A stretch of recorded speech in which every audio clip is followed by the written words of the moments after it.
Bo'ldi, mayli, gunoh ish qilibsiz, jinoyat qildingiz. Bo'ldi, esdan chiqaring, tavba qiling, qaytib qilmang. Qaytmang gunoh. Qaytmang unga. Eslab yurmang. Kimdir sizni xafa qilgani, bo'ldi, kechirgan bo'lsangiz kechirdim deng, esingizdan chiqaring.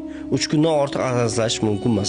Kechirmasangiz ham hech narsa o'zgarmaydi, esingizdan chiqarmang. Mana kechirmadingiz-a, qalbingizda husumat paydo bo'ladi. U odamga buning hech qanday zarari yo'q. Lekin Sizga zarari bor.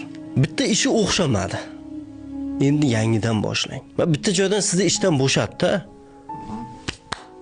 Assalomu alaykum, sog' bo'linglar. Bo'ldi. ularga qanaqadir yomonlik Yo'q, uni nima qilasan yopishib? Bir joyda sizni xohlamayapti. Eng yaxshi yo'li ketish kerak. Uni o'ylab yurish kerak emas. Siqilib, men senlarga ko'rsatib qo'yam. Yo'q. Mana shu asabiylik keltirib chiqadi. Bemormisiz? Falon payti agar men mashinani chapga burganimda, avariya bo'lmas edimda, keyin belim sinib, mana bu bemorlik bo'lmasa, unaqa emas. Bo'ldi. o'tib ket. O'tdi. Oqadigan suv oqib ketdi. Endi u suvni orqaga qaytarib bo'lmaydi. Sizga xiyonat qildi boyagida. Kechiring, yaqinlashtirmang. Chunki taqdirlar yozib bo'lingan.